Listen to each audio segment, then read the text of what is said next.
მოგესალმებით, ეთერშია გადაცემა ღვთისმეტყველების საათი. დღეს ჩვენი სტუდიის სტუმარია თეოლოგიის დოქტორი ირაკლი ორჟონია. მადლობა მოგწონებისთვის. ჩვენი გადაცემის თემა დღევანდელი იქნება მესიანისტური წინასწარმეტყველები ძველი აღთქმისა. უნდა აღინიშნოს, რომ ეს საკმაოდ ძალიან მნიშვნელოვანი თემა არის და რატომ? ბუნებრივია ძველი აღთქმას ადამიანს ესაც მით უმეტეს საწინასწარმეტყველო წიგნებს, არა მხოლოდ საწინასწარმეტყველო წიგნებშია მინიშნება, რომ მაცხოვარი უნდა მოვიდეს, ანუ ღმერთი უნდა განკაცდეს, უფრო სწორედ ძველი აღთქმის ადამიანს უფრო მეტად მესიის მოსვლა ესე ოდნავ სხვანაირად ესმოდა, რა თქმა უნდა, არ გულისხმობ წინასწარმეტყველებს, გულისხმობ ერს და შემდეგში უფრო მეტი გაცხადა ახალ აღთქმაში, რომ ეს ღვთის განკაცება და რას ნიშნავს მასში უკვე საღვთო ბუნება, ეს უფრო შემდეგში განიმართა. რა თქმა უნდა, ამ შემთხვევაში არ გულისხმობ იმ წინასწარმეტყველებს, რომლებიც ამაზე უშუალოდ წინასწარმეტყველებდნენ. მაგრამ რატო არის ძალიან მნიშვნელოვანი თემა? დღესაც მაგალითად იუდეველობიდან მოდის ადამიანი ქრისტიანობაში. მისთვის ძალიან მნიშვნელოვანია ეს საკითხი გაიაზროს.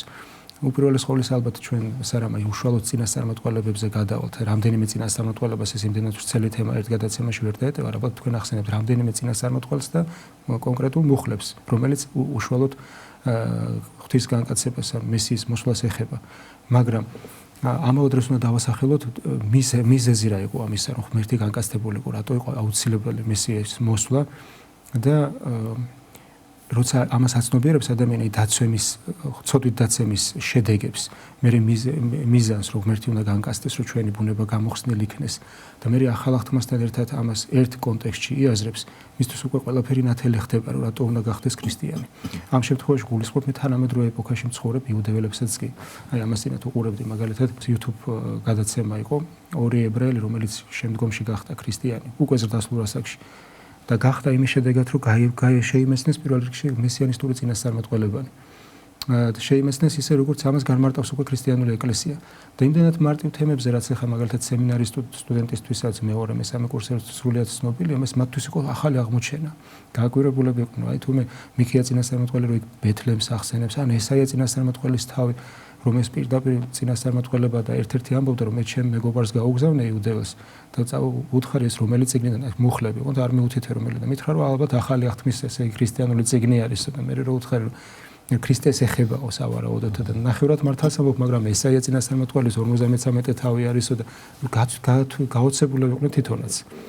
და ამიტომ ამის გაცხადება, ამის შემეცნება არის უმთავრესად ცოდნე მორწმუნე უკვე რა თქმა უნდა მტკიცია თავის არწმუნოებაში. ემეც მქონია შემთხვევა, როდესაც იუდეველობიდან მოსული მომინათლავს და ყოველთვის ვეუბნები, რომ სარამნათლობას გადაწყვეტ მხოლოდ ემოციურად არ მოინათლო, კარგად შეისწავლე მესიანისტური წინასწარმეტყველები, ძველ აღთქმა ხო კითხულობა, ეცნობი თორას, ასე თქვა წმინდა წერილს.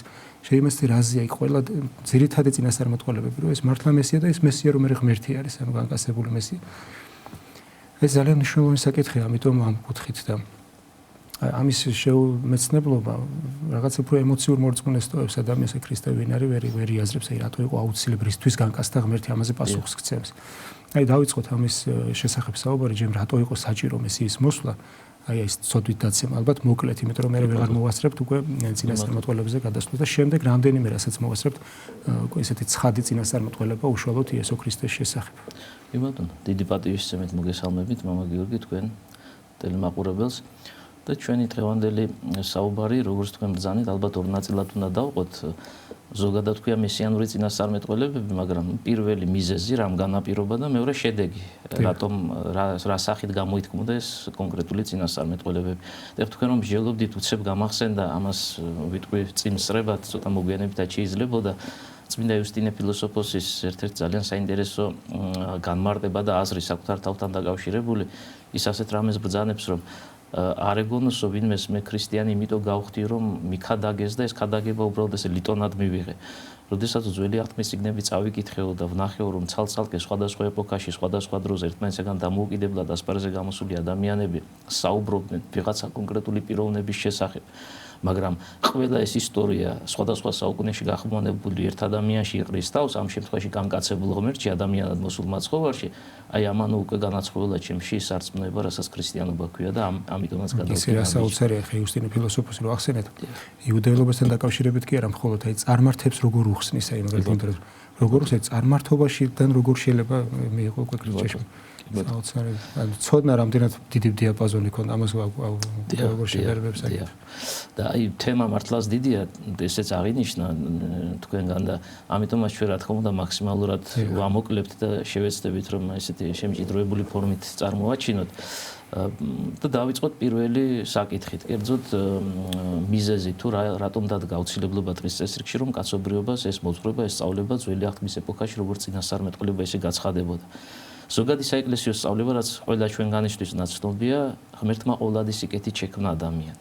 და ადამიანი გახლავთ ერთ იპოსტაში ორი ბუნების შემომკრები, როგორც ამას მინდა წერილი და ეკლესიის მამები გვასწავლენ. ერთი მხრივ ეს არის სულიერი ბუნება, მეორე მხრივ ხორციელი ბუნება. და როდესაც ღმერთმა შემოიყვანა არსებობაში ასეთი ორი ბუნების მქონე პიროვნება, საუბარია ჩვენ პირველ მშობლებზე, ერთი მხრივ ადამზე და მეორე მხრივ ევაზე, ისინი მარადიული სიცოცხლისთვის შეიქმნენ, მაგრამ ცნების დარღვევის შედეგად, აქაც შევამოკლოთ, ბევრი დეტალია და წაგვიყვან ძალიან შორს ეს საკითხი, ცნების დარღვევის შედეგად ადამიანურ ბუნებაში შემოვიდა ისეთი თვისებები, რითაც ღმერთს ადამიანი არ შეუქმნია. და ამ თვისებებიდან ჩვენ საგანგებოდ ერთი გამოვყოთ, ეს გახლავთ სიკვდილის თვისება. და სიკვდილი გულისხმობს იმას საეკლესიო განმარტება მოვლენისა, რომ ეს ორი ბუნება ერთმანეთისაგან განცალკევდება. კერძოდ სული ტოვებს სხეულს, სხეული რომელიც 4 ტიქიონისგან არის შეგვამოვნებული, პლავის ტიქიონებად მიიქცევა, ანუ პირველ საწყისებს უბრუნდება, თუ შეიძლება ასე ითქვას. მაგრამ რადგან სული საღვთო შთაბერვით არის ბოძებული და არც ერთ ელემენტს არ უკავშირდება მისი წარმომავლობა, ეკლესიის მამათა განმარტებების თანახმად ის ურღვევია, უკვდავია, შესაბამისად მარადიულია. იმ გაგებით რომ დასაბამი აქვს, მაგრამ დასასრული არ გააჩნია და აი ეს მარადიული სული, ვინაიდან ის არ განხარდება, არ კვდება, არ იხრწნება, სადღაცას უნდა აღმოჩენილიყო, რაღაცა სამყარო, რაღაც სამყოფელი უნდა დაემკვიდრებინა. და საეკლესიო განმარტებების თანახმად და ბუნებრივი ეს განმარტებებიც მინდა წერილს ეფუძნება, ადამიანის უკვდავის სულის სამკვიდრებელი ძველი აღთქმის ეპოქაში 60-ში აღსრულებული შეწოდების შედეგად გახდა ჯოჯოხეთი. ან შავეთი სხვანაირად თუ შეიძლება ასე ითქვას, სხვადასხვა სახითაა ეს ტერმინი დაცული, როგორც მინდა წერილში, ასევე საეკლესიო ეგზეგეტიკაში. და ვერც ერთ ცალკე აღებულ პიროვნებას, როგორი დიდი სათნოებების მქონე არ უნდა ყოფილიყო იგი, არ შეეძლო რომ ჯოჯოხეთის მიუფება დაერღვია. შესაბამისად, აი თუნდაც გაგვახსენდეს ბიბლიური წმინდანების ძველ აღთქმისეული, მაგალითად აბრაამი იქნება ეს თუ წინასწარმეტყველი მოსე თუ ნებისმიერი სხვა გარდაცვალების შემდგომ ისინი ცალკე დარჩენილი სული ამ დიდი მოღვაწეებისა მიემართებოდა იმ სივრცეში, რომელსაც შავეთი ეწოდება. ამიტომაც, რადგან არ არსებობდა არანაირი შესაძლებლობა აი ამ დაცებული მდგომარეობიდან გამოვიყენოთ ეს სიტყვა ცოტა მძიმედ მოსასმენია, მაგრამ მაინც საეკლესიო ლიტერატურაში ხშირად და მათ შორის მინდა წერილში მოშველებული წარწმენდის დაძლევის შესაძლებლობა არ არსებობდა. უნდა განპირობებულიყო ისეთი ფორმით სწავლების გადმოცემა, მოძღვრების გადმოცემა, რაც გონიერ ნაწილს კაცობრიობისა, მოფიქრალ ნაწილს კაცობრიობისა მისცემდა ჭეშმარიტების შემეცნების საშუალებას. და აი ზუსტად ასეთი წინასწარმეტყველებები იწოდება მესიანური წინასწარმეტყველებები. მაგრამ ჩვენ ერთი რამე დავაკონკრეტოთ, სად ხდება წმინდა წერილში რიგით პირველი მესიანური წინასწარმეტყველება, ხო? ყველა უამრავია, მაგრამ ამ უამრავში რომელიღაცა პირველი უნდა იყოს, როგორც ეკლესიის მამები სათანადო ეგზეგეტიკაში მიგვითითებენ, პირველი წინასწარმეტყველება ხდება დაბადების წიგნის მესამე თავში. იქ სადაც ჩვენი პირველმშობლების შეწოდებას აღასრულებენ, სწორედ დაბადების წიგნის მესამე თავში ეს ამბავი მოთხრობილი და შემდგომ უკვე დაცემის შედეგად შეცვლილ ადამიანთან მოდის ღმერთი, მოეახლება ღმერთი მთელი თავისი დიდებულებით, შედგება გარკვეული დიალოგი, აქაც შევამოკლოთ, ყველა დეტალს არ შევეხოთ და როდესაც ჩვენი პირველმშობლების სინანულს არ გამოთქვამენ, აი იქ უკვე უზენაესი ღმერთი, რომელიც გამოვიყენოთ ეს სინტაგმური ტერმინი ბუნებითი წინასწარმეტყველია, თავადვე ახმოვანებს, რომ დადგება შესაბამისი ჟამი, როდესაც ქვეყნიერებას მოევლინება მხსნელი ამას სოფლისა, იქ ცოტა სხვა ფორმაა გამოყენებული, მაგრამ პერიფრაზულად თავარია ჩვენ შინაარსი არ შევცვალოთ, რომელიც კაცობრიობას ამ მდგომარეობიდან გამოიხსნა, ანუ დაასრულებს ჯოჯოხეთის მეუფებას და იქ მომლოდინე მართალთასულებს აღმოიყვანს იმისთვის, რათა მარადიული ცხოვრება დაემკვიდრონ. მაგრამ თავად ფორმა, რაც გამოყენებულია დაბადების წიგნის მესამე თავში, არის ძალიან საინტერესო. ნუ ჩვენ თანამედროვე ქართულზე გადმოვიტანოთ, შინაარსი ასეთია, რომ დედაკაცისაგან შობილი, თესლი დედაკაცისა ძველ ქართულად გველს თავს შეუმუსრავს, ხოლო გველი მას ქუსს დაუგესლავს. თუმცა ეს გახლავთ ებრაული ტექსტის თანამედროვე ქართულზე თარგმნილი მონაცემი. აი სეპტუაგინტას თუ ავიღებ და ძველ ქართულ თარგმანებს, იქ არის ასეთი ფორმა მოშველიებული, რომ დედაკაცის თესლი უმზირდეს თავსამის, ანუ გველის თავს, ხოლო გველი უმზირდეს ბრჭალსამის, ანუ დედაკაცისაგან შობილის ქუსლს. ესეც გადმოაქართულოთ, თანამედროვე ქართულზე გადმოიტანოთ ბრჭალი. ანუ განსხვავება ისაა, რომ ებრაულის მიხედვით დედაკაცისაგან შობილი გველს თავს შეუმუსრავს, ხოლო თავად გველი მას ქუსს დაუგესლავს, ხოლო ბერძნულის თანამედროვე ქართული თარგმანია დედაკაცისაგან შობილი დაუდარაჯდება გველის თავს, ხოლო გველი თავად მის ქუსლს. თუმცა შინაარსი არ იცვლება, განმარტებების მიხედვით აბსოლუტურად ერთი და იგივე მონაცემია მოტანილი. და სხვათა შორის ერთი წინადადებას ვთქვათ, იქვეა განაჩენი გველისადმი გამოტანილი. და შინაარსი ასეთი გახლავთ, რომ გველი მუცლი და მკერდით იხოხებს მიწაზე და მიწის მტვერს შეჭამს. აი ერთი ფრაზა, რომელიც ასეთი შინაარსითაა წარმოჩენილი. აი სწორედ ეს ეპიზოდი ეკლესიის მამათაგან წარმოჩენილია როგორც რიგით პირველი წინასწარმეტყველება მხსნელის მოვლენების თაობაზე და აი ამ მიზეზით მას შესაბამისი ტერმინი განეკუთვნება, ეს არის პირველ სახარება, როგორც შესაბამის ლიტერატურაში ვკითხულობ. ანუ სახარებაში მოიაზრება სამახარებლო უწყება და აი პირველი რიგით პროტოევანგელია, კი ბატონო, შეგვიძლია სხვაენოვანი ტერმინიც მოვიშველოთ და ზუსტად ეს კონკრეტული ეპიზოდია. რას ნიშნავს, რომ დედაკაცისაგან შობილი გველს თავს გაუსრეს, ან მის თავს დაუდარაჯდება, მოვიშველიოთ ორივე. და ასევე პირუკუ პროცესი, რომ ის ანუ გველი ქუსს დაუგესლავს, ან დაუდარაჯდება დედაკაცისაგან შობილის ქუსლს. საეკლესიო განმარტებებში ვკითხულობთ ასეთ რამეს. დედაკაცი ეს არის ყოვლადწმინდა ღვთისმშობელი. ანუ მითითება იმის შესახებ, რომ დადგებოდა შესაბამისი ჟამი, როდესაც პირველ საუკუნეში ქვეყნიერებას მოევლინებოდა თავისი სიწმინდი და სიმდაბლით ყველაზე აღმატებული და გამორჩეული, მათ შორის სერაფიმ ქერუბიმებზე უფრო უდიადესი დედა ღვთისა, რომელიც მუცლად იღებდა ყოვლადწმინდა საემის მეორე ჰიპოსტაზს, განკაცებული სახით, ხო? ჰიპოსტაზს, რომელიც საკუთარ პიროვნებაში ადამიანურ ბუნებას შეიერთებდა.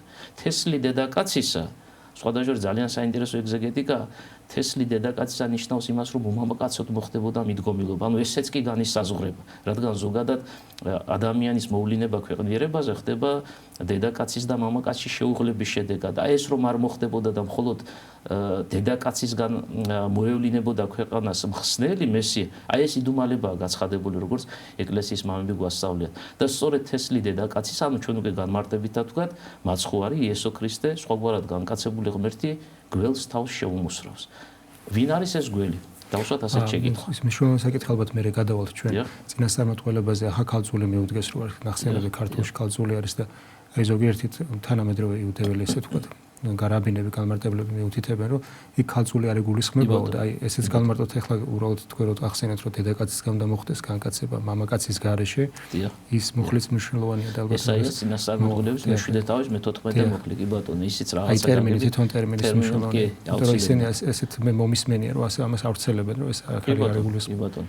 ერთ-ერთი არგუმენტი იუდაური თვალთახედვით, კონტრარგუმენტი ჯობია ალბათ ასე დავარქვათ. ისინი უყურებენ როგორც ისტორიულ კონტექსტში, ესე იგი წინასწარმეტყველი მეფეს ეუბნება უბრალოდ. კი ბატონო, რაღაც ტერმინებზეა მშენებლობა აგებული და დავცალდება ალბათ და ამ საკითხზე აუცილებლად ვილაპარაკოთ. აი ნახეთ ის აზრი ბოლომდე მივიყვანოთ, გველში ვინ მოიაზრება, ასეთ შეკითხვა დავსვით. ის მაცნუნებელი გველი, რომელიც 64-ში შევიდა ჩვენ პირველ მშობლებთან, ერთი მხრივ ქმნილება გველია, ანუ ის უტყვი არსება, რომელიც ერთ-ერთი ღვთისაგან შექმნილი ასე იგი ცხოველთა სამყაროს წარმომადგენელია, მაგრამ ძირითადად არსებითად საეკლესიო ლიტერატურაში ჩვენ გვხვდება მითითება იმის თაობაზე, რომ ამ გველის მიღმა მოიაზრება დაცემული ანგელოზი და დავაკონკრეტოთ, დაცემული ანგელოზების სიმრავლეა.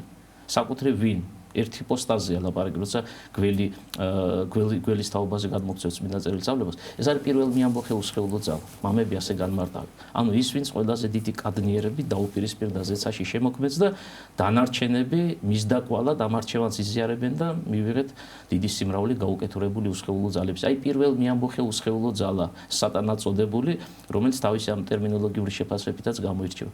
რომელსაც ესეც გავიხსენოთ, იოანე ღვთისმეტყველმა აპოკალიფსის წიგნში დასაბამიერი გველი უწოდა. აი სწორედ მასზეა ლაპარაკი. როდესაც გველის თავის შემოსვლას გვამცნობს წმინდა წერილი. რას ნიშნავს თავის შემოსვლა? აქ ალბათ თქვენს გაგახსენდება წმინდა გრიგოლ ნოსელი, მისი ერთ-ერთი გამორჩეული შრომა დიდი კატეკეტური სიტყვა.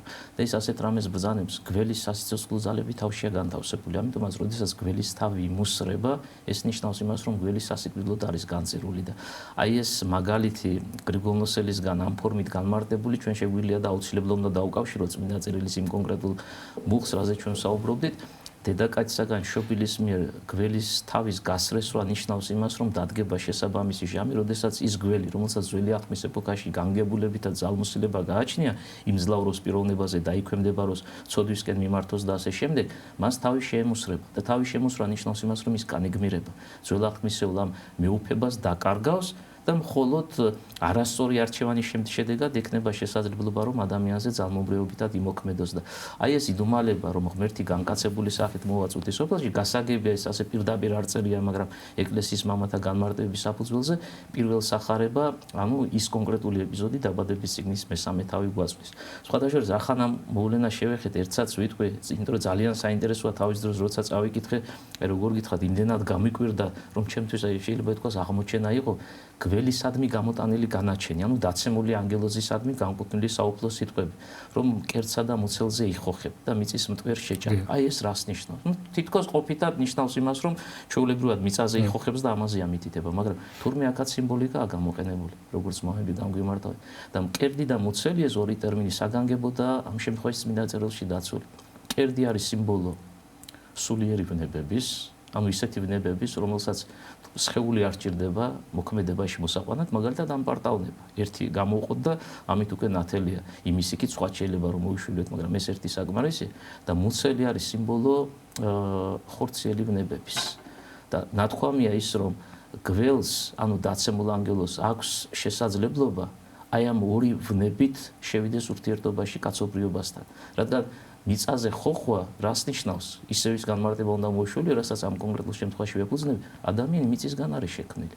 შესაბამისად, მიწაზე ხოხვა ეს არის განგებულებითად მისთვის მიცემული შესაძლებლობა, რომ კაცთა შორის მიმოექცეოდეს და აი ამ ორი შეთავაზებით, ანუ ერთი მხრივ სულიერი და მეორე მხრივ ხორციელი ვნებებით ურთიერთობაში შევიდეს ცალკე აღებულ პიროვნებასთან. და თუ პიროვნება მიმღებელი იქნება ამისა, ამ შემთხვევაში დაიქვემდებაროს და დაიმორჩილოს. მაგრამ აი ამის ხელმწიფება წაერთმევა მთავარი დაარსებითი ამ კონკრეტულ პირველ სახარებაში სწორედ ეს არის, რომ თავად უზენაესმა ღმერთმა, მოდით შევაჯამოთ, ძალიან რომ ასე ვთქვათ, სლად არ გამოგვივიდეს და დრო არ დავკარგოთ და სხვა საკითხების მოშველებად შევძლოთ, თავად ბუნებითმა წინასწარმეტყველმა უზენაესმა ღმერთმა და სხვათა შორის ერთ განმარტებასაც მოიშველებ, ვინ არის ეს ღმერთი, რომელიც ამ აღთქმას იძლევა, ანუ პირველ სახარებას გაამჟღავნებს ჩვენი პიროვნება წინაშე, ჯერ კიდევ 64-ში იმყოფებიან ისინი გარეთ არ გამოსულან. შეკითხვა ისე დავსვი, რომ ოდნავ დავაკონკრეტებ, ქრისტიანთა ღმერთი არის ერთ არსი, ერთ ბუნებოვანი, მაგრამ სამპიროვანი. ამიტომაც, როდესაც მე ვამბობ, აი ვინ არის ღმერთი, რომელიც მივიდა ჩვენ პიროვმშობლებთან, მივიდაც გვესმის ალბათ რას ნიშნავს, ერთ წინადადებით ვთქვათ, საკუთარი თავი განაცდევინ. ღმერთი არ მიდის, არ მოდის, ყველგამყოფია, ამ გაგებით მას არ სჭირდება, ასე ვთქვათ, გადაადგილება, მაგრამ აქ იგულისხმება, რომ საკუთარი განცდის შესაძლებლობა მისცა ჩვენ პიროვმშობლებს უფრო აღმატებული სახით. აი ვინ არის ყოვლადწმინდა სამება თუ რომელიმე კონკრეტული ჰიპოსტაზი, ამას გულისხმობდი შეკითხვაში, საეკლესიო ლიტერატურაში პასუხი დაცულია. და როგორც ჰიმნოგრაფიულ წყაროებში ვკითხულობთ, ეს არის ყოვლადწმინდა სამების მეორე ჰიპოსტაზი, ძეღმერთი, რომლის მიერაც ჩვენი პიროვმშობლები მიიღებენ პირველ უწყებას კაცობრიობის გამოხსნის შესახებ, რომ პირველ საუკუნეში ჩვენ ასე დავაკონკრეტოთ, აღსრულდება ღვთის განკაცება და განკაცების გზით ძველ აღთქმისეული უკეთურების მძლავრების ესე იგი შემოსვრა და დასრულდება ეს მოცემულობა, რაც ვიდრე ქრისტეშობამდე სუფევდა და მეუფევდა. აი პირველი მონაკვეთი ამ ფორმით ამ სახით არის წარმოჩენილი.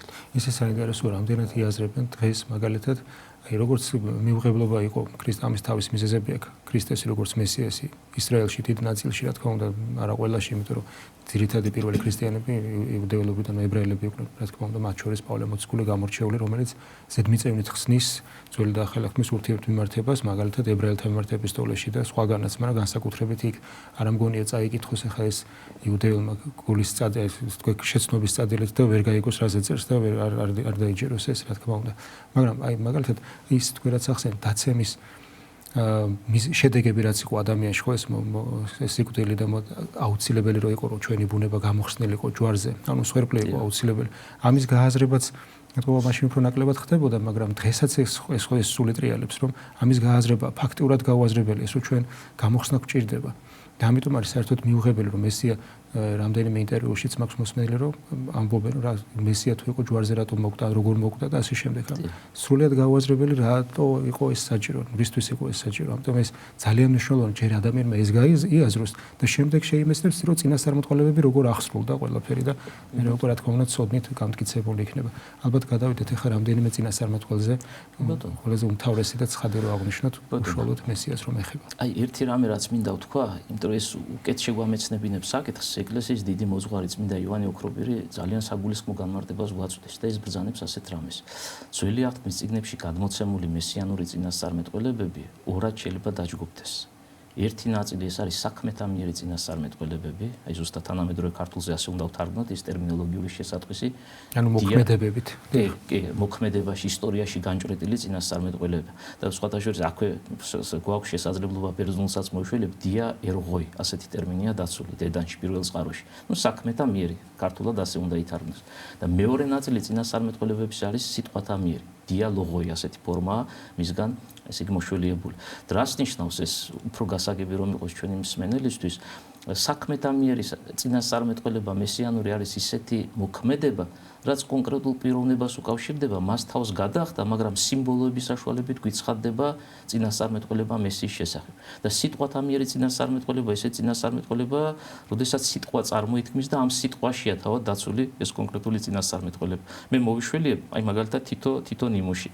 იონა წინასწარმეტყველი გადაყლაპა ვეშაპმა და ვეშაპის წიაღში იმყოფება 3 დღე და ღამე. რომელი იქნება მორიდან თუ შეკითხვას დავსვამთ და იმ წამშივე პასუხი ალბათ უკვე გონებაში გაცემულია ეს არის საქმეთა მიერი წინასწარმეტყველება იქ არაფერზე არ არის ლაპარაკი ადამიანი ზღვაში აღმოჩნდა ვეშაპმა გადაყლაპა 3 დღე ვეშაპის წიაღშია და მე 3 დღეს ამოანთხრია და როგორც მაცხოვარი განმარტავს ეს წინასახია იმისა რაც შემდგომში უკვე მას გადახდება სიკვდილი და მე 3 დღეს აღდგომა იგულისხმება და აი ეს არის ფორმა საქმეთა მიერი წინასწარმეტყველების სხვათა შორის თავად წმინდა იოანე ოქრობირი ამ განხილვის დროს იშვილებს სხვა ეპიზოდს ეს ეპიზოდი დაბადების წიგნშია გადმოცემული დიდ მამამთავარ ა ブラ ამს ეძლევა მითითება რომ მისი მხოლოდ შობილი ძე ისააკი შესწირავს მსხვერპლად და მიემართება მორიას მთაზე და როდესაც მთის ძირში მივლენ ორ მსახურს და სახედარს ტოვებს ქვევით და თავის ძესთან ერთად ისააკთან ერთად ამ მთაზე ადის და სურათი ასეთნაირად არის წარმოჩენილი რომ დანა და ცეცხლი მიაქვს ა ブラ ამს ხოლო შეშავს მოგიდებული ისააკს აი ოქრობირი ასეთ განმარტებას იძლევა ა ブラ ამი განასახიერებს მამის იპოსტას ხოლო ისააკი მის გვერდზე მყოფი განასახიერებს ყოვლადწმინდა სამების მეორე პირს ისააკს რომელსაც შეშავს ზურგზე მოგიდებული აი ჯვრის თვითმფრინველობის სიმბოლოს წარმოაჩენს და მამის ნებისადმი სიკვდილამდე მორჩილია როდესაც გაიგო რომ თურმე ის ყოფილა მსხვერპლი არ დაუპირისპირდა ხელფეხი შეაკრევინა შეშაზე თავად დაცვა და ელოდება დიახ მახოს როდის ჩასცემს საკუთარი მამა და აი კაცობრიობის გამოხსნა რომ ამ ფორმით აღსრულდებოდა ანუ ღმერთი განკაცებული სახით წუთისოფელში მოცული სიკვდილს განიცდიდა და ეს მამის ნება იქნებოდა თუმცა რა თქმა უნდა მამის ნება იმავე ძის ნება და სულიწმინდის ნება მაგრამ ხშირად ასე გამოითქმის ხოლმე წმინდა წერილსა თუ საეკლესიო ლიტერატურაში აი ეს იდუმალებაა ნაჩვენები ანუ მამის ნების მორჩილი ძე თუმცა კიდევ ერთხელ დოგმატური სწავლება მოვიშველიოთ მამის ნება ძის ნება და სულიწმინდის ნება ერთი ნება და ერთი ნებით მოქმედებს ყოვლადწმინდა სამება აი ეს არის საქმეთა მიერი წინასწარმეტყველების რამხელა იდუმალებაა და ეს მისტერი არის ბიბლიურ ტექსტებში როცა სიმბოლურ განმარტებებზე საუბრობთ არა მხოლოდ ისტორიულზე თან სიმბოლურ განმარტებაზე იონეს წინასწარმეტყველება რო ახსენეთ მნიშვნელოვანია რომ პირველი მაცხოვარი ამბობს ამას რომ ეს არის წინასწარმეტყველება მასზე ანუ 3 დღე საფლავში ყოფნაზე მაცხოვარი თავადვე განმარტავს ამ სიმბოლურად შემდეგში უკვე აღარ გეკვის მამების ამდენი სიმბოლო ყველაზე დიდი განმარტებელი რომელსაც აღარ სჭირდება უკვე გადამოწმება და რომ ეს მართლა გიაზრია თუ დოგმატური მოძღვრება კი ბატონო გეთანხმებით არ იხილავთ სასწაულს გარდა იონას სასწაულის პირდაპირ ამბობს რომ ჯვარცმაზე და სხვათა შორის აი ამ წამს მივაქციე ყურადღება ასე რატომღაც ეს არ შემიფასებია თქვენი სიტყვების მერე ანუ წმინდა წერილის გულისხმობ ძველი აღთქმის პირველი განმარტებები არის სიმბოლურად განმარტებული ხო მამები ალექსანდრელები ხო სულ სიმბოლურად მაგრამ სიმბოლურ ქმედებას როგორ განმარტავს მაცხოვარი პირველი ყველაზე ცხადი სახარებაში მიჩანს ყველა იმ მამისა ალექსანდრიულია თუ ანტიოქიური თუ ზოგადად მთელი მსოფლიოს მასშტაბით თქვათ ასე ყველა შემთხვევაში საფუძველი თავად მაცხოვარი ანუ ის იწყებს განმარტებას კომენტირებას ძველი აღთქმის წიგნებისას და მერე მის დაკვალად ანუ განკაცებული ღმერთის კვალად უკვე ეკლესიის წიაღში მყოფი დიდი მამები რომლებიც საღვთო სულის მატარებლები არიან ხო აი ჭეშმარიტ მართი გაგებით ქრისტიანები არიან, ისინი მიბაძავენ მაცხოვარს და იძლევიან იმ განმარტებებს, რაც დაცული არის ამოკითხulis მიღმა. საიდუმლო სწავლებები, რასაც ჩვენ ასე მარტივად და ადვილად ზედაპირზე ვერ ხედავთ. ამიტომაც ესე იგი, ხო, რაც შეეხება მეორე სიტყვათა მიერი წინასწარმეტყველების ნიმუში, იმიტომ ნიმუში ყოველთვის მარტივად გვამეცნებინებს საკითხს, საქმეთა მიერი ვთქვით, ახლა სიტყვათა მიერი. იშველიებს მინდა ივანე ოქროპირი, ჩვენთვის ყველაზე კარგად ცნობილს და თქვენგან უკვე მოშველიებულ ეპიზოდს, ეს არის ესაია 7:14. ახლა მიუდგეს ქალწული შვედზე და უწოდიან სახელი მისი ემანუელ, ბუნებრივი ეს არის სიტყვათა მიერი წინასწარმეტყველება, იმიტომ რომ აქ უკვე ესაია ღვთის საფრთხოსულით ახსავს სიტყვებით გამოთქვამს იმას, რაც რამდენიმე საუკუნის მერე უნდა აღსრულდეს და აი ამ ბუნებრივი ამას ეწოდება სიტყვათა მიერი წინასწარმეტყველება. სხვათა შორის, რადგან იონა ვახსენეთ, აი ახლა ეს გამახსენდა ეს ეპიზოდი, ჩვენ სახარებისეული სწავლებიდან ასე ვიცით, რომ იონას ისტორია არის წინასწარმეტყველება მესიის სიკვდილის და მესამე დღეს აღდგომის შესახებ და რა თქმა უნდა ეს ასეა. და აქვე მოკლედ თქვა ჩვენი მაყურებლისთვის, რომ იონა კი ვახსენეთ, მაგრამ კიდევ ერთხელ შევაჯამოთ, იონა გადაყლაპა ვეშაპმა, ვეშაპის წიაღში იმყოფებოდა 3 დღე და ღამე და შემდგომ ამ ვეშაპმა ის ამოანთხია. და როგორც მაცხოვარი ბრძანებს, როგორც იონა იმყოფებოდა ვეშაპის წიაღში 3 დღე და ღამე, ასე მოუწევს ძეკაცისა დედამიწის გულში ყოფნა. და ბუნებრივია, რომ იონას თავს გადამხდარი ისტორია ეს არის მოსწავლება იმისა, რაც შემდგომში უკვე პირველ საუკუნეში აღსრულდება. მაგრამ იონას წიგნს თუ გავეცნობით საფუძვლიანად და ეკლესიის მამათა კომენტარებს ვნახავთ, იონას წიგნში არა მარტო საქმეთა მიერი წინასწარმეტყველებაა, ტერმინის განსაზღვრულება გვაქვს, უკვე ვიცით რას, არამედ სიტყვათა მიერი წინასწარმეტყველებაც ხდება. კერძოდ მეორე თავი. მეორე თავში გადმოცემული არის ასე იწყება ისტორია, დიდი ვეშაპი მოვიდა წინასწარმეტყველთან. შეიძლება 2-20 სიტყვა ვარ გაგვიგზავნეთ. 2-20 სიტყვით აი თვითონ ვეშაპის ტერმინი რო გავმარტოთ, რატომ? იმიტომ რომ ბევრი კითხვა ჩდება ამაზე, კი არის ბევრი ნაშრომი და თქვენ არაერთგზის გიხსენებიათ ეს ლექციების დროსაც, მაგრამ ვეშაპის საყლაპავი მოგახსენებათ, ძირითადად თუ არ ჩავთვლით ესე თქვა კაშალოც, ყველას აქვს პატარა საყლაპავი. და ბევრი სვამს ვეშაპი როგორ გადაყლაპავდა, მაგრამ ქართულად ვეშაპი რაც ითარგმნა იმ დროს არ გულისხმობს დღევანდელი გაგებით ვეშაპს, ანუ ძუძუმწოვართა ამ რიგს ესე თქვა და სახეობებს. ანუ ზოგადად დიდ მხედს ცხოველს წყლის ბინადარს, კი ბატონო. აი ერთ-ერთი ეს უფრო კაფეად ჩანს, რომ იქ ზოგადად ტერმინი კიტოსი, აი რას თქვენით ქართულად მისი შესატყვისი ვეშაპია და ასეც ითარგმნებოდა ძველ წყაროებში, ძველ ქართულ ენის კვალობაზე. როგორც განმარტებელთა ერთი ნაწილი ბრძანებს და ბუნებრივი ეს როგორც ჩანს ლოგიკური განმარტება, ფილოლოგიური ძიებანი დავარქვათ ასე ამ შემთხვევაში ტერმინოლოგიური ძიებანი. თავის დროზე, ესე იგი ეს ტერმინი იყო აღნიშნული წყლის დიდი ბინადრების, ანუ კრეფსითი ტერმინია. და არა ძუძუმწოვრების. და არა ცალკე აღებული ერთი სახეობის, მაგრამ ჩვენ ვიცით რომ ენა ვითარდება. ეხლა ეს ჩვეულებრივი ამბავია, ხო? თუნდაც ჩვენს რეალობას გადავხედოთ, ერთი საუკუნის წინ რომ მეტყველებდნენ, იმ ქართული ენით აღარ მეტყველებენ დღეს. როცა ვკითხულობთ იმ ჩვენი დიდი წინაპრების არსთვის შუალედი არ არის, ასე ვთქვათ, მრავალჟამი რაც მათ გვაშორებს, აშკარად სხვა ენით წერენ და ენას და საბუნების მოთხოვნა საგნებიც, ანუ ეგ გვარების, რიგების, სახეობის სახელები მერე თარგმნა ჭირდება. კი ბატონო, მათ შორის ტერმინოლოგიური დახვეწილობაც შემოდის და აი ამიტომაც ის რაც თავის დროზე გამაერთიანებელი ტერმინი იყო ყველა ზღვის ბინადრის, მოგვიანებით, როდესაც ახალ-ახალი ტერმინები შეიქმნა და ენა გამდიდრდა, თუ შეიძლება ასე ვთქვათ, იქ უკვე ეს ტერმინი, ანუ ცალკე აღებული ტერმინი ბერძნულის კიტოს განეკუთვნა იმ სახეობას, რაც ჩვენთვის როგორც ვეშაპი ისეა ცნობილი. და აი ზუსტად ამას ამბობს კომენტატორთა ერთი ნაწილი, რომ დაზუსტება, აი ხელის რომელი სახეობა იყო, ეს გაჭირდება გამომდინარე იქიდან, რომ უნდა გავითვალისწინოთ ის ეპოქა, რა ეპოქაშიც წმინდა წერილის ეს თარგმანი პასუხს მოკითხებს, ასე ვთქვათ. დიახ. ეხლა რაც შეეხება ძირითად ნაწილს, ჩვენი აი მეორე ნაწილში დაწყებული საუბრისა, იონა გადაყლაპა ვეშაპმა და ვეშაპის წიაღში აღმოჩენილმა იქ ლოცვა წარმოთქვა. აქაც მაქსიმალურად შევამოკლოთ, რომ დრო მოვიგოთ. ლოცვის ორ მუხს აღწევს ყურადღებას ეკლესიის დიდი მოძღვარი წმინდა კირილე იერუსალიმელი. კერძოდ, ეს მუხლები ასეთია. მუცლისაგან ჯოჯოხეთისა გესმა ხმისა ჩემისა. ეს ერთი და მეორე. შთავხედი მე ქვეყანა, ძველ ქართულში ასე გვაქვს. ჩვენ თანამედროვე ქართულზე გადმოვიტანოთ ქვეყანა, ისეთი სიტყვა თანამედროვე გაგებით შეიძლება სხვანაირად გაიგოს მსმენელმა, ხო? ჩავედი მე მიწაში, ანუ ძველი ქართული ქვეყანა თანამედროვე ქართულზე მიწას ნიშნავს და აი მაშინვე მიაქცია ყურადღება ჩვენ გახსენებულმა დიდმა მამამ, განსაკუთრებით ამ მონაკვეთს ყურადღება, რომ რას ნიშნავს იონას სიტყვები ჩავედი მე მიწაში. მიწაში როგორ უნდა ჩასულიყო, მაშინ როდესაც ვეშაპის წიაღშია და ვეშაპი ხმელთაშუა ზღვაშია თუ დავაკონკრეტებთ, ასე რა. ამიტომაც როგორც თავადვე ბრძანებს, ეს არ არის არც ცდომილად წარმოთქმული აზრი და რაღაც გაუგებრობით ჩვენთვის მოწოდებული წინადადება, არამედ ეს სიტყვები არის წინასწარმეტყველებითი სიტყვები, რომ დადგებოდა შესაბამისი ჟამი, როდესაც ქვეყნიერებას მოევლინებოდა მხსნელი ამას სოფლისა, ანუ ყოვლადწმინდა სამების მეორე ჰიპოსტაზი, ადამიანური ბუნები ჯვარზე განიცდიდა სიკვდილს. ამ სიკვდილის შედეგად ჩვენ თავში აღმოჩნდეთ რა არის სიკვდილი, ეს არის ორი ბუნების დაშორება ერთმანეთისაგან, სული და სხეული ცალ-ცალკე განიყოფიან ურთიერთისაგან. სხეულით საფლავად დაიდებოდა და რას გვაუწყობს წინასწარმეტყველი? შთავხედი მე ქვეყანა, ჩავედი მე მიწაში. აი სწორედ ამის თაობაზე წინასწარმეტყველება, რომ მაცხოვრის ადამიანური ბუნება და კონკრეტულად სხეული საფლავად დაიდებოდა, მაგრამ კაცობრიობის სული დაექვემდება რა განგებულები დადგენილი იმ წესს, რაც ძველი აღთქმის ეპოქაში წარმოჩენილი იყო და შთავიდა ის ჯოჯოხეთში, ანუ იქ სადაც ყველა ძველი აღთქმისეული მკვიდრი ამა ქვეყნისა გარდაცვალების შემდგომ სამკვიდრებელს განიკუთვნებდა. და რას გვეუბნება იონა საკუთარ ლოცვაში? მუცლისაგან ჯოჯოხეთისა გესმა ხმისა ჩემის. ანუ მაცხოვრის ადამიანური ბუნების სიკვდილის შედეგად ამჯერად უკვე გამიჯნული ცალკე აღებული სხეულის და ცალკე აღებული სულის მდგომარეობებია ნაჩვენები, რომ ერთი მხრივ სხეული საფლავად დაიდებოდა, მეორე მხრივ კაცობრიობის სული ჯოჯოხეთში შტავიდოდა და აი ამ გაგებით იონას ლოცვაში დაცული ეს მითითება გამოუშვლიოთ ისევ წმინდა იოანე ოქროპირი, ეს არის სიტყვათა მიერი წინასწარმეტყველება, როგორ მოხდება კაცობრიობის გამოხსნა, რომ ეს შესაბამისი ჟამი უახლოეს მომავალში ესე იგი დადგება.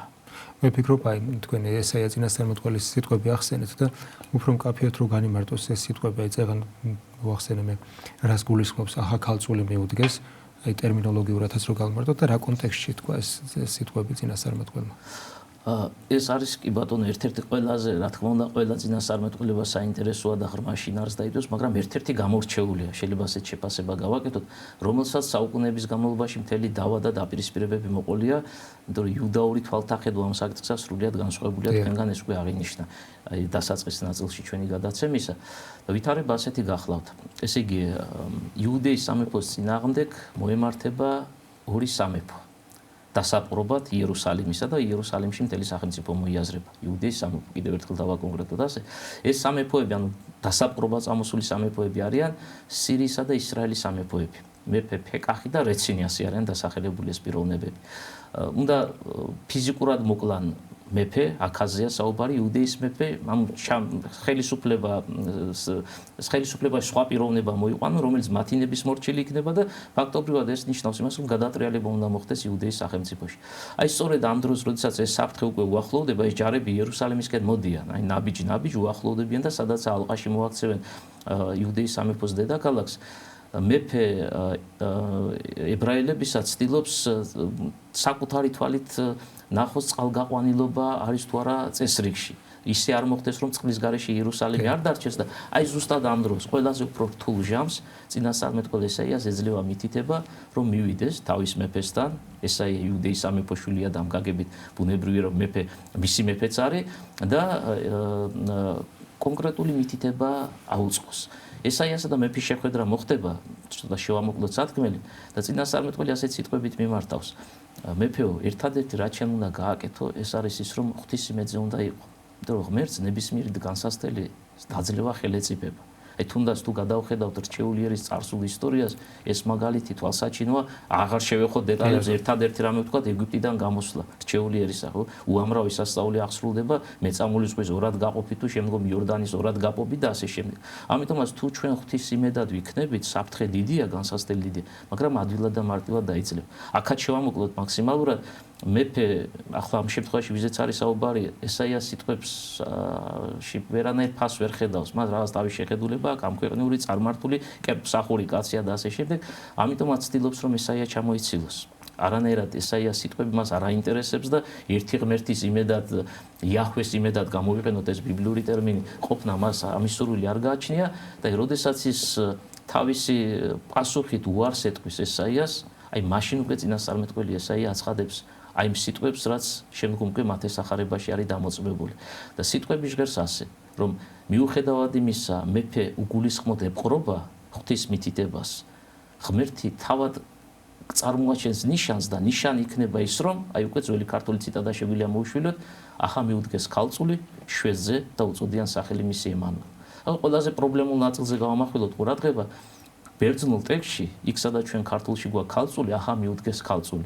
დაცულია ტერმინი პართენოს. ხოლო პართენოსის ზედმიწევნითი ზუსტი შესატყვისი არის ქალწული. შესაბამისად, ჩვენი ქართული თარგმანები აბსოლუტურად ადეკვატურია და იმეორებს იმას, რაც ბერძნულშია წარმოჩენილი. მაგრამ ჩვენ ხო ვიცით, რომ ძველი აღთქმის წიგნები ბერძნულ ენაზე არ იწერებოდა და პირველად იწყარო მათი ამ შემთხვევაში ესაიაზე ლაპარაკი, ეს ხო ებრაული ენა. ესაია თავად ებრაელი, ებრაულად წერს მის წიგნს, რომელიც 66 თავისაგან შედგება და მათ შორის 7-14 ებრაულ ენაზეა დაწერილი. ამიტომაც ისინი, ვინც იუდაიზმის მიმდევრები არიან, ჯერ კიდევ რა გითხრათ, აი პირველი საუკუნიდან მოყოლებული, როცა ქრისტიანობასა და იუდაიზმის შორის კამათები დაიწყო, ამბობენ შემდეგ რამეს. ქრისტიანთაგან მოშველიებული სწავლება იმის შესახებ, რომ თითქოს ესაია ქალწულისაგან ძისშობის შესახებ საუბრობს, არასწორია.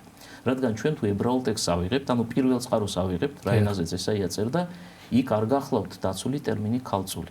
რადგან ქალწულის შესატყვისი ებრაულში არის სიტყვა ბეთულა, თუ კი იქნებოდა ბეთულა ესაიასთან, მაშინ პრობლემა სულაც არ არის. ბეთულა უნდა თარგმნილიყო პართენოსად, ну ჩვენ ქართულად გადმოვიღოთ, პართენოს შესატყვისი არის ქალწული. მაგრამ სინამდვილეში ესაიამ თავის წიგნში 7-14 კიდევ ერთხელ გავახმოვანთ ეს ადგილი, მოიშველია ტერმინი ალმა. ჰალმა ასეთი ტერმინია მოტანი. ხოლო ტერმინი ალმა თარგმანში ნიშნავს არა ქალწულს, არამედ ყმაწვილ ქალს.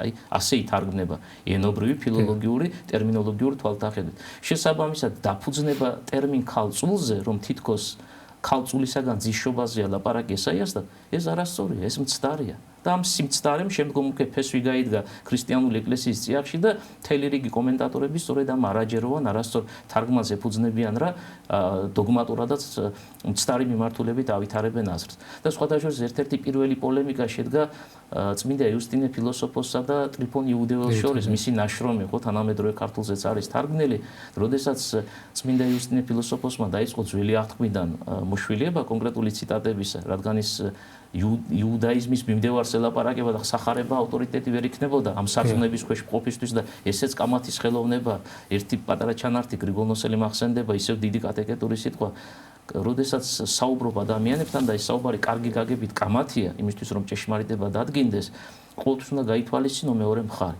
მაგალითად, ის ასეთ რამეს ბრძანებს, როდესაც ელაპარაკები წარმართს ღმერთის ერთ ბუნებოვნებაზე და ერთ არსებაზე, მაინც და მაინც ყურადღებას ნუ გაამახვილებ, არამედ მოიშვილია სამპიროვნულობა, იმიტომ რომ წარმართისთვის, რომელიც პოლითეისტია, მრავალღმერთ აღწარებლობს, ეს უფრო ლოგიკურად და ბუნებრივად გასაგები იქნება. ან მან პირველი ნაბიჯი უნდა გადადგას და იქვე თუ დაიხურა შესაძლებლობა მსჯელობისა, აღარ გამოკვება. თუ ელაპარაკები იუდეველს, საპირისპირო მაგალითის აქვს მოდანი, მაშინ სამპიროვნულობაზე მაინც და მაინც დასაწყისში ნუ გეკნება ხაზგას ვილაპარაკა ღმერთის მხოლობაზე, რომ ერთ ბუნებოვანია და ერთ არსი, რომ წამოვიდეს დიალოგში შემოიყვანო ადამიანი. როგორ შეიძლება მე ესე. იმიტომ არის იუსტინე ფილოსოფოსს რომ კითხულობთ მის აპოლოგიას, ესე ვთქვათ, მთელ პანთეონს ეცნობებს ეს წარმართული რომ არ ქონდა შესწავლილი, შემოგესწავლება, ასე ვთქვათ. კი ბატონო, ნამდვილად, იმდენად ღრმა განათლების მქონე კაცი. დენი მაგალითი მოყავს. კი ბატონო, აურაცხელი და თან ესეთი არგუმენტირებული პასუხებითა. ბერძნულ რომაულ პანთეონს შეისწავლე. კი ბატონო. აი, რასაც ჩვენ საუბრობდით, ისევ ძირითად ნაწილს დაუბრუნდებით, როგორც კი ესაიას წიგნი, ოღონდ იუსტინემ გაახმოვანა ეს ბერძნული ტექსტის მიხედვით. ანუ სეპტუაგინტა თარგმანი ებრაულიდან შესრულებული. აი, როგორც კი მოისმინა ტრიფონმა, რომელიც იუდეველია და იცნობს რა თქმა უნდა ებრაულენოვან ტექსტს ესაიას წინასწარმეტყველებსა, მაშინვე უარი უთხრა არ დაეთანხმა და იქვე მიანიშნა რომ ეს არასწორი თარგმანია და რაღაც გარკვეულწილად საყვედურიც კითხვა ამ არასწორი თარგმანის გამო, მაგრამ აქ ერთი გარემოება იკვეთება. აი თითქოს და მარტივი, მაგრამ ამ სიმარტივეს ყურადღება უნდა მიექცეს და ნახეთ საქმე რაშია. თუ საყვედური ითქმის იმის გამო, რომ ბერძნულ ტექსტში, ანუ სეპტუაგინტაში ასე დავაკონკრეტოთ, კერძოდ ესაიას წინასწარმეტყველების მე-7 თავის მე-14 მუხლში ტერმინი ქალწულია დამოწმებული, ანუ პართენოს გავახმოვანოთ ისე დედნისეული ამ შემთხვევაში გულისხმობ ბერძნულ ტექსტს, როცა დედას ვამბობ, ეს ტერმინია მოშველიებული. ბრალდება ქრისტიანებისადმი არის თუ არა ლოგიკური, რომ არასწორი თარგმანია შესრულებული. ერთი წამით ამას დავფიქრე, რა შუაში არიან ქრისტიანები? რომელ საუკუნეში თარგმნა ეს ტექსტი? ქრისტიანობა არც არსებობდა იმ ეპოქაში. ეს არის ძველი წელთაღრიცხვის ცნობილი ფაქტია, მე-3 საუკუნე, ხო? თან უნდა აღინიშნოს, რომ ბერძნების თარგმნილი არ არის. ვისგან ითარგმნა, აი ხო მეორე საკითხი გარ. ვისგან ითარგმნა, ვიღაც წარმართები იყვნენ შემოკრებილი და მათ გადმოიღეს ერთიანიდან მეორეზე, ებრაულიდან ბერძნულზე, არა.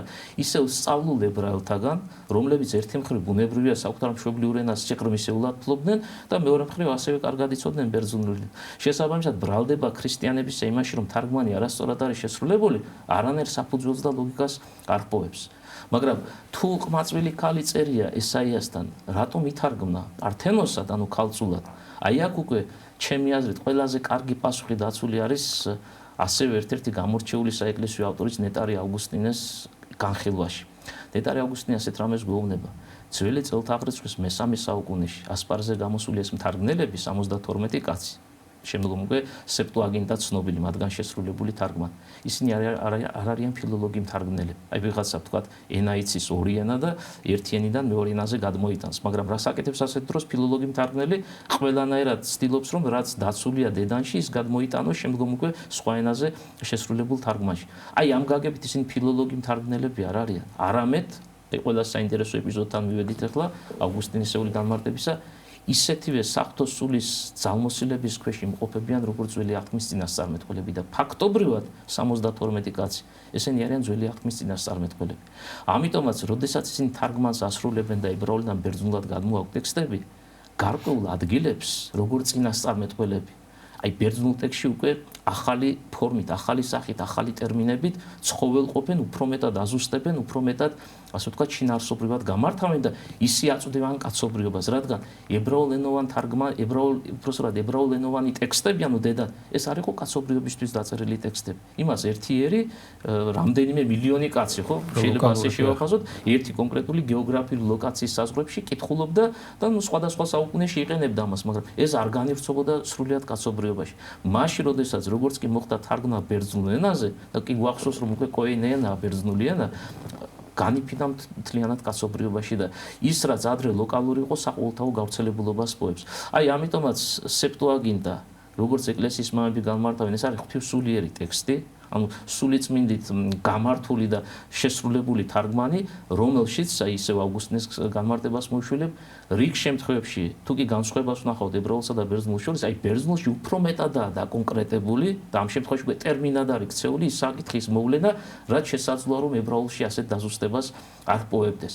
თუმცა ერთი რამეს გავითვალისწინოთ, ყმაწვილი ქალი, ანუ ტერმინი ალმა, როგორც განმარტებლები მიგვითითებენ, წმინდა წერილში სხვა ადგილებშიც გვხვდება, მაგრამ ყველა შემთხვევაში შინაარსობრივად მიემართება ქალწულს. ამიტომაც ალმა ქალწულს არ გამორიცხავს. ხო, შეიძლება პირდაპირ გაგებით ტერმინოლოგიურ შესატყვისობაში არ მოდის იმასთან, რაც ვთქვათ, ბეთულაშია ნაგულისხმები და ბეთულა პირდაპირ გაგებით პართენოსი, ანუ ქართულად თარგმანი, მაგრამ შინაარსობრივად, არა ტერმინოლოგიურად, ჩვენ ამას გავუსვათ ხას, შინაარსობრივად ზუსტად აღნიშნავს ქალწულს. ამიტომაც, რასაც ესაია გულისხმობდა, ის უკვე ჩვენ ბერძნულ თარგმანში დაკონკრეტებული გვაქვს და ისიც გავიხსენოთ, რომ ეკლესიისგან კანონიკურ ტექსტად აღიარებული არის არა ებრაული, არამედ მისგან შესრულებული ბერძნული თარგმანი. ისტორიულადაც ასე იყო, რომ მაშინდელი ტრადიციაც ხომ ასეთი იყო, წინდობის დროს არ როდესაც დაინიშნებოდა ქალი უკვე გათხოვილად როგორც ღვთისმშობელზე ქართულ თარგმანში თხოვილი იყო იოსებისაგან, თუმცა ეს იმას არ ნიშნავთ, რომ მათ ცოლქმრული ურთიერთობა ჰქონდათ. ხანდახან მცირე ასაკში დაინიშნებოდა და ის ოჯახში ემსახურებოდა ქმარს, მაგრამ არა, ესე ვთქვათ, ცოლქმრული ურთიერთობა არ სრულდებოდა გარკვეული წლების მერე ხდებოდა ხოლმე ეს გარკვეული პერიოდის მერე. ეს მაშინდელი ტრადიციაც იყო და ეს ესე ხდებოდა ისტორიულადაც ასე მოხდა და თქვენ აღნიშნეთ ყველა შემთხვევაში, სხვა შემთხვევებშიც არის ეს ტერმინი ნახსენები ძველ აღთქმაში და მიანიშნებს ქალწულს. არა პირდაპირ ტერმინი, ჩვენ დაახლოებით 5 წუთი დაგვრჩა თუ არ ვცდები და მაშინ აი ერთი დაზუსტება, რომელიც ფიქრობ რომ უფრო მეტად განასრულებს, რახან ესაიაზე ვსაუბრობდით, აი ბოლომდე მივიყვანოთ საფრთხემელი. აი ტერმინი ესე იგი ალმას განმარტებას ძალიან საგულისხმოს გვთავაზობს ნეტარი იერონიმე. და ნეტარი იერონიმის ეგზეგეტიკა საგულისხმოა გამომდინარე იქიდან, რომ ის არ გახლავთ მხოლოდ ბერძნული ტექსტით მოსარგებლე. ეს ცნობილი ფაქტია, მან იცოდა ებრაული ენა, იცის ლათინური, მშობლიური და იცის ბერძნული. როდესაც წმინდა წერილის შესწავლის პროცესში იმყოფება ეს დიდი მოძღვარი, ეს სამივე ტექსტი მას ხელთ აქვს და ადარებს. ვთქვათ, ერთი წინადადება, მეორეში როგორ არის ასახული, მესამეში როგორ არის ასახული. აი ამ გაგებით ჩვენ ასეთი ბევრი საეკლესიო მოძღვარი არ აქვს, ვინც ვთქვათ ებრაულსაც იშველიებდეს და ნეტარი იერონიმეს განმარტებით ძალიან საგულისხმო უყურადღებოდ არასოდეს არტოებს იმ მონაცემს, რაც განასხვავებს ერთმანეთსაგან ბერძნულს და ებრაულს.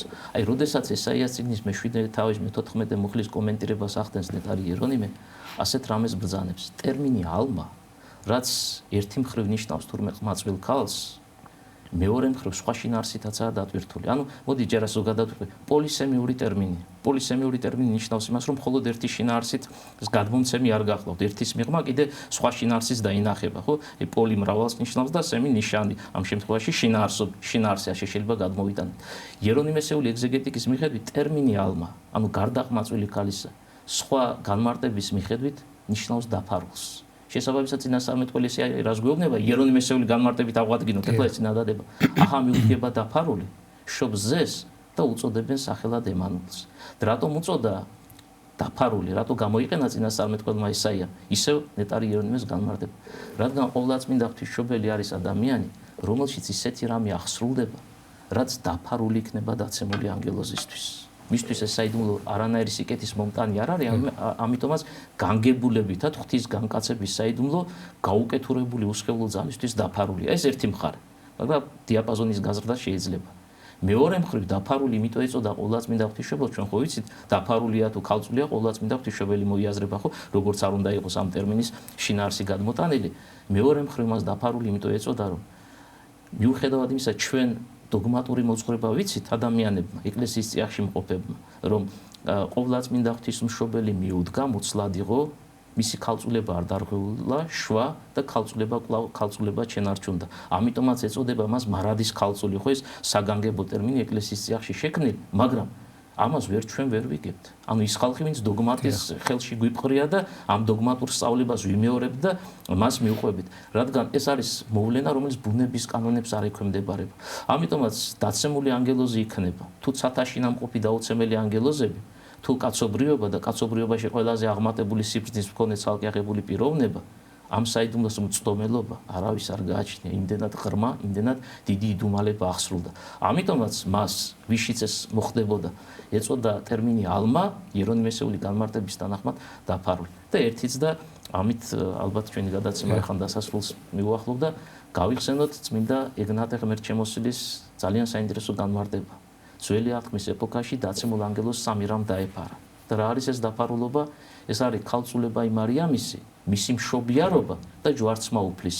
ანუ აქვე მითითებულია რა გაგებით შეიძლება გვესმოდეს ტერმინი ალმა, როგორც ამას ნეტარი იერონიმე ბრძანებს, რომ ეს არის დაფარული. აი ჯვარცმა ახსენეთ და ნეტარი იერონიმე გამახსენდა, მეც იმიტომ რომ ჯვარცმასთან დაკავშირებით აქვს მას ესეთი განმარტება, რომ როდესაც ჯვარცმა ხდებოდა და ხალხი ყვიროდა, რომ გადმოდი ჯვარისაგან და ვირწმუნებთ, რომ შენ ხარ, ესე იგი მესიო, ამ შემთხვევაში ბოროტი დაცემული ანგელოზი უკვე ეჭვობდა, რომ მართლა მესია, მართლა ხო არ აღსრულდა ის წინასწარმეტყველება, ამიტომ შიში მისი ეს იყო ასე ვთქვათ, მისგან წამოსული ეს მოხდი რომ ხალხს დაეყო რომ გადმოსულიყო რომ ეს არ მომხდარიყო უკვე რადგან გრძნობდა მისგან განსულ ნელ-ნელა ძალას ანუ მარცხდებოდა სიკვდილი მარცხდებოდა ეშმაკი როგორც თავში ახსენეთ თქვენ რომ თავი გაეჭეჭება მას და ეს პროცესი სამ პროცესს აღსრულება ხდებოდა და მეორე გამახსენდა არაერთი წინასწარმეტყველება რომელიც ჩვენ ახლა გადაცემაში უბრალოდ დროის სიმცირის გამო ვერ მოვიყვანეთ და თქვენს მე ვერ ვიქნა მოყვანილი დროის გამო აი მაგალითად ზაქარია წინასწარმეტყველის წინასწარმეტყველებებს სხვა აი მაგალითად 30 ვერცხლად რო განიყიდება ამასაც განმარტავს ნეტარი იერონიმე და ახლა უბრალოდ საუბრის დროს გამახსენდა რომ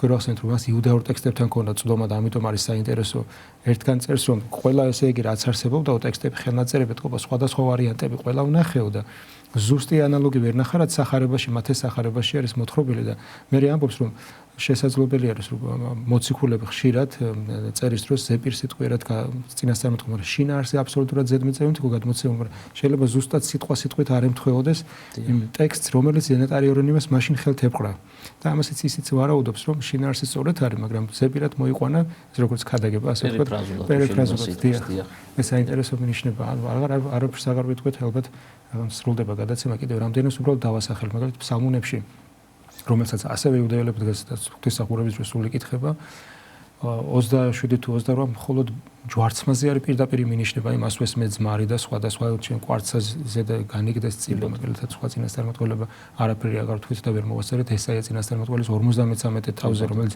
საერთოდ ახალი აღთქმის წიგნი გონიათ ხოლმე თვითონ ებრაელებსაც კი იმდენად ცხადი განცხადება და მექიას წინასწარმეტყველს ბეთლემში შობაზე ჯვარცმაზე და ასე შემდეგ ანუ უამრავი არის ესე იგი განსაკუთრებით ზოგიერთი წინასწარმეტყველი განსაკუთრებულად გამოირჩევა თქვენ ამ შემთხვევაში აღნიშნეთ ესაა წინასწარმეტყველი თუმცა სხვა შეიძლება დავასახელოთ თუ კი მომავალ გადაცემაში გვექნება ამის საშუალება მადლობას მოგახსენებთ მობრძანებისათვის ძალიან საინტერესო და სიღრმისეული განმარტებისათვის დროებით გემშვიდობებით მაყურებელს შევახსენებ, რომ ჩვენი სტუმარი ბრძანდებოდა თეოლოგიის დოქტორი ირაკლი ორჟონია, დროებით გემშვიდობით მომავალ შეხვედრამდე.